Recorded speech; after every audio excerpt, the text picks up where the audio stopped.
কমলা টেঙাৰ মিঠাই বনাবলৈ প্ৰথমতে গৰম কেৰাহীত দিব লাগিব 2 চামুচ ঘি। ঘিৰ হলনি আপুনি বাটাৰো ব্যৱহাৰ কৰিব পাৰে আৰু পাৰিলে ননষ্টিক কেৰাহী ব্যৱহাৰ কৰিব, তেতিয়া মিশ্ৰণখিনি কেৰাহীত লাগি নধৰিব। ঘিখিনি গৰম হৈ গৈছে, গতিকে এতিয়া আমাক লাগিব কমলা টেঙাৰ ৰস। ইয়াত মই 1 কাপ কমলা টেঙাৰ ৰস উলিয়াই লৈছোঁ। এতিয়া কমলাৰ ৰসখিনি কেৰাহীত দি দিম আৰু ভালকৈ ঘিৰ লগত মিহলি কৰি ল'ম।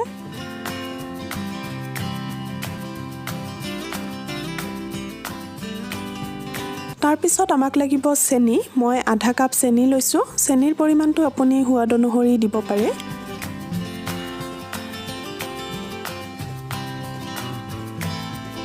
আৰু চেনিৰ হলনি আপুনি চুগাৰ ফ্ৰী অথবা মিল্ক মেইডো ব্যৱহাৰ কৰিব পাৰে।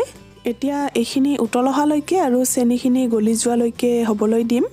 জুইটো ল' টু মিডিয়ামতে ৰাখিব, বহু বেছি বঢ়াই দিব নালাগে। এইখিনি উতল আহিছে, গতিকে আমাৰ চুগাৰ চিৰাপ অৰ্থাৎ চেনি ৰসখিনি ৰেডি হৈ গৈছে। কমলা টেঙাৰ ফ্লেভাৰটো আহিবই, তথাপিতো মই অকণমান ইলাচি গুড়িও দি দিছোঁ। ইলাচি গুড়িৰ হলনি আপুনি কেশৰ অথবা অৰেঞ্জ ফ্লেভাৰো দিব পাৰে। আৰু ৰঙৰ বাবে অকণমান কমলা ৰং ব্যৱহাৰ কৰিছোঁ। অপচনেল হয়, যদি আপুনি দিব নিবিচাৰে বা এভেইলেবল নাথাকে তেতিয়াহ'লে নিদিয়াকৈও বনাব পাৰে। চেনি ৰসতেই ফ্লেভাৰ আৰু কালাৰটো দি দিছোঁ, তেতিয়া ভালদৰে মিহলি হ'ব। এই গোটেইখিনি ভালদৰে মিহলি কৰি লোৱা হৈ গ'ল। এতিয়া আমাক লাগিব মিল্ক পাউডাৰ অৰ্থাৎ পাউডাৰ গাখীৰ। পাউডাৰ গাখীৰ প্ৰথমে মই 1 কাপ লৈছোঁ। পাউডাৰ গাখীৰৰ পৰিমাণটো আপুনি চাই ল'ব, যিমানখিনি প্ৰয়োজন হয় সেই হিচাপতহে দিব। এতিয়া পাউডাৰ গাখীৰখিনি অলপ অলপকৈ কেৰাহীত দি দিম। দি পেলাই লগে লগে আমি এইখিনি মিক্স কৰি দিব লাগিব। এনেকৈ লাহে লাহে মিহলি কৰি দিছোঁ আৰু আপুনি নিশ্চয় মন কৰিছে কমলা ৰং দিয়াৰ বাবে ইমান ধুনীয়া ৰং এটা হৈছে।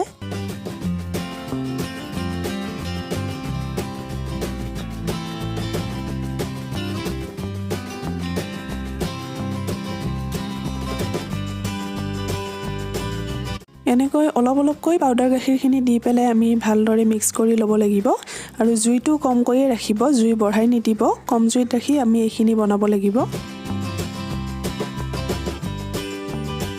মিশ্ৰণখিনি এতিয়া ডাঠ নোহোৱালৈকে আমি একেৰাহে এনেকৈ লৰাই থাকিব লাগিব। আৰু মিল্ক পাউডাৰত মিঠা থাকেই বাবে মই চেনি কমকৈ দিছোঁ।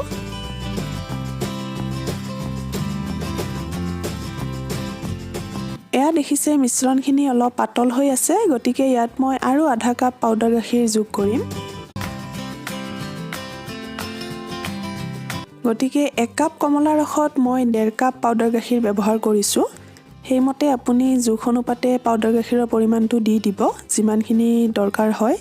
এই মিঠাইটোত ধুনীয়া কমলাৰ ফ্লেভাৰ এটা আহে। এনেকৈ আপুনিও এইবাৰ কমলা টেঙাৰ সোৱাদেৰে মিঠাই বনাই খাই চাওক, আপুনি নিশ্চয় বহুত ভাল পাব।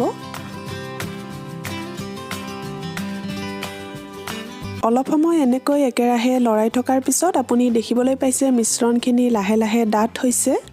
গতিকে এইখিনি প্ৰায়ে এতিয়া নমাবলৈ ৰেডি হৈ গৈছে। এয়া চাওক, কনচিষ্টেঞ্চিটো এনেকুৱা হ'ব লাগিব। মিঠাই বনাবলৈ আমাৰ মিশ্ৰণখিনি ৰেডি হৈ গৈছে, গতিকে এতিয়া গেছটো অফ কৰি দিম। অলপ সময় থৈ দিলে এইখিনি আৰু অলপ ডাঠ হ'ব। মিশ্ৰণখিনি চুব পৰা হৈছে। এতিয়া মিশ্ৰণখিনি অলপ অলপকৈ লৈ পেলাই আমি মিঠাইৰ আকাৰটো বনাব লাগিব। মিঠাইৰ আকাৰটো আপুনি পচন্দ মতে যেনেকৈ বিচাৰে তেনেকৈ বনাব পাৰে। এনেকৈ মাজত আঙুলিৰে লাহেকৈ প্ৰেছ কৰি দিছোঁ। এয়া দেখিছে পেৰাৰ নিচিনা ডিজাইনটো কৰিছোঁ মই। আপুনি যেনেকৈ বিচাৰে সেইমতে ডিজাইনটো দিব পাৰে।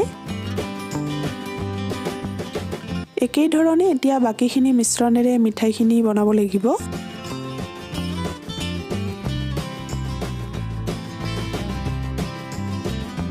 গতিকে এয়া চাওক, আমাৰ টেষ্টি কমলা টেঙাৰ মিঠাই ৰেডি হৈ গ'ল। ওপৰত সজাবলৈ মই সৰুকৈ কাটি লোৱা কাজু বাদাম দি দিছোঁ।